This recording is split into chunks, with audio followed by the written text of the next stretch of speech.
Eles acham que a gente não percebe. Eles acham que a gente está dormindo, que estamos entretidos com o pão, o circo e a briga que eles mesmos fabricam. Abram os olhos, o couro está tocando. E não está tocando no curral, está tocando em Brasília, está tocando em Washington. E o berrante que ouvimos é o som estridente do fascismo, vindo do norte, pronto para reduzir este país a cinzas e a colônia. Donald Trump.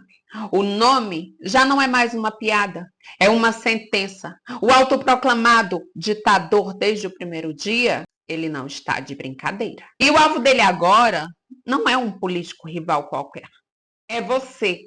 É seu filho, é seu pai, é o povo brasileiro. Porque o crime imperdoável no Brasil foi ousar condenar o seu clone, o fantasma tropical, o seu projeto de poder espelhado, Jair Bolsonaro.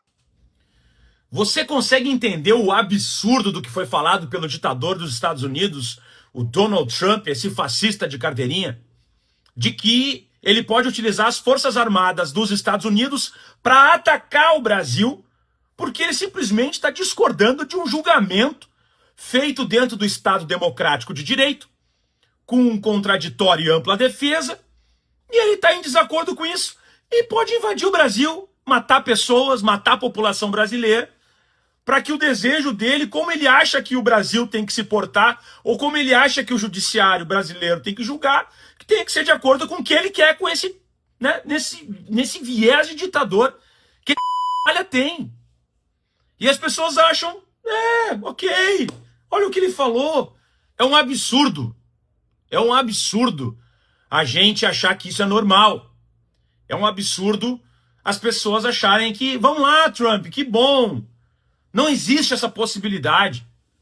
Não existe. Qual é o risco que o Brasil apresenta para os Estados Unidos? Em termos de integridade nacional dos Estados Unidos? Tem algum perigo que o Brasil representa? O Brasil é soberano. O Brasil está seguindo as suas leis. E o Donald Trump tentou dar um golpe nos Estados Unidos 1 ano antes do Bolsonaro. Inclusive morreram policiais, morreram pessoas lá no Capitólio nessa tentativa de golpe que ele tentou dar. E depois o Eduardo Bolsonaro ainda tuitou na época. O que acontece lá, acontece aqui, ameaçando 1 ano antes o que iria acontecer no 8 de janeiro. Tá aí, procura o tweet do Eduardo Bolsonaro, justamente quando aconteceu lá nos Estados Unidos a tentativa de golpe do Donald Trump. Agora, esse ditador quer exportar a ditadura dele para o Brasil e transformar o Brasil em capacho, em quintal, como eles gostam de falar, e que os brasileiros se submetam a isso. Nós não ganhamos nada com essa lógica.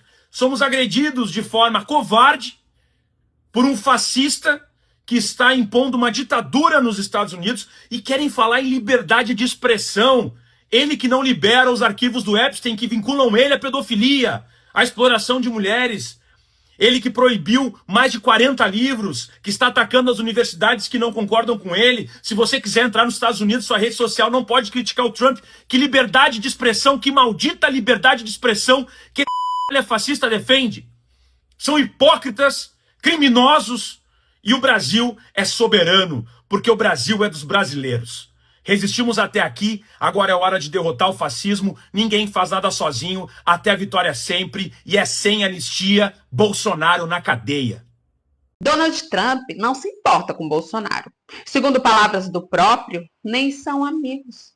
Ou seja, deduz-se que ele tem apenas interesses. A condenação do seu aliado foi um golpe no ego do projeto global da extrema-direita. Foi um sinal de que talvez a justiça no Brasil ainda possa funcionar. E para a mente doentia de um narcisista patológico como Donald Trump, Bolsonaro e todos os seus asseclas, isso não pode ficar assim. A ameaça, minha gente, dessa vez não foi um tweet.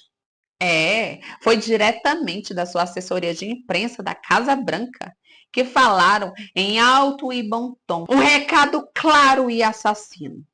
Alinhem-se ou serão esmagados. É a doutrina Monroe, com esteroides anabolizantes, com ódio nas veias e um dedo nervoso no botão.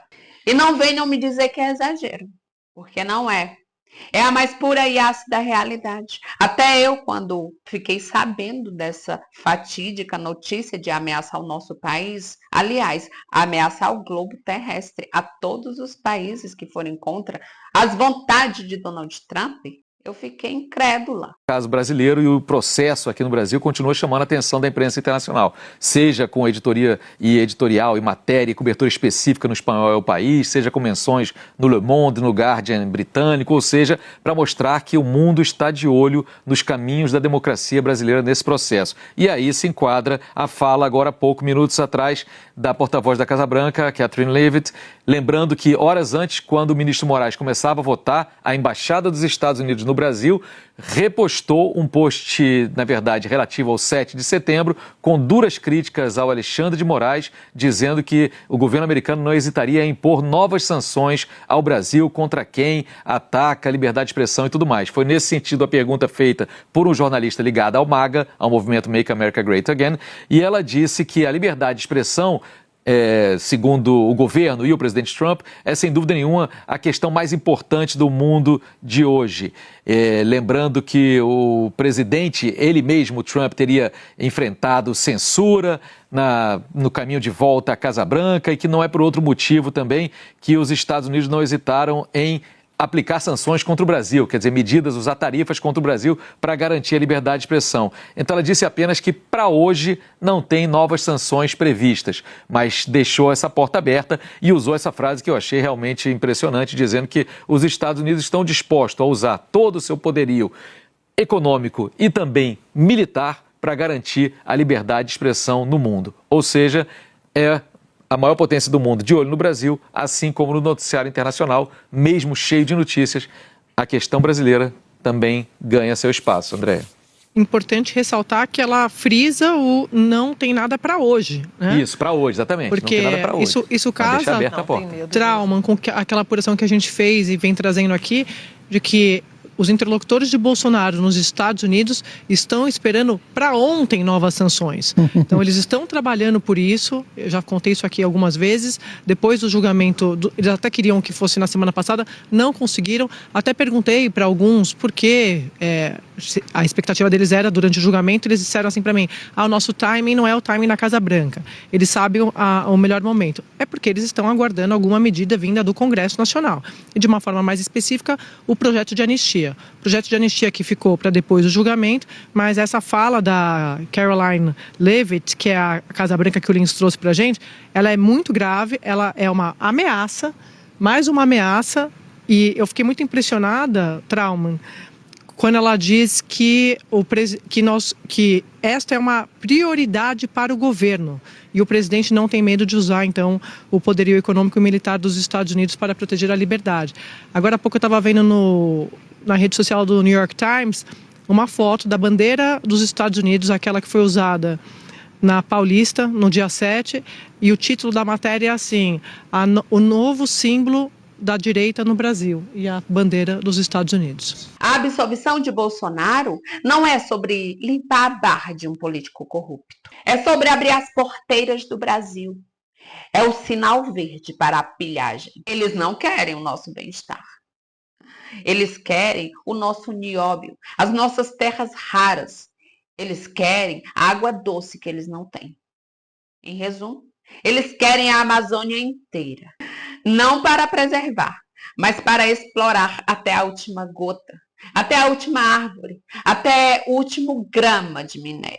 E com Bolsonaro livre, com o bolsonarismo no poder, a venda seria feita com um desconto irrisório e com um sorrisinho de canto de boca de submissão. O Brasil não seria um parceiro. O Brasil seria um capacho, uma colônia de exploração no século XXI. E a culpa não seria só de Trump, o ditador em gestação. A culpa seria dessa família bolsonarista maldita, que é capaz de vender o país, que abre as pernas para qualquer interesse espúrio em troca de poder, luxúria e imunidade. Eles são a quinta coluna, o cavalo de Troia que já está dentro dos nossos muros, abrindo os portões para o invasor. Meus amigos, este não é um alerta de um talvez. É um alerta grave. O Brasil está sob ameaça existencial. Which is why we have taken significant action with regards to Brazil in the form of both sanctions, the economic might, the military might of the United States of America to protect free speech around the world. Sure. Os Estados Unidos ameaça o Brasil com ação militar. A pergunta que fica nessa análise profunda é simplesmente: nós vamos ficar sentados assistindo enquanto eles tentam transformar a pátria de Darcy Ribeiro e de Paulo Freire em um quintal dos Estados Unidos e de Donald Trump? Meus amigos, a hora de acordar é agora, porque amanhã pode ser tarde demais. E todos nós que conhecemos a história do nazismo de Hitler, ou então do fascismo de Mussolini na Itália, a gente sabe como acaba a história.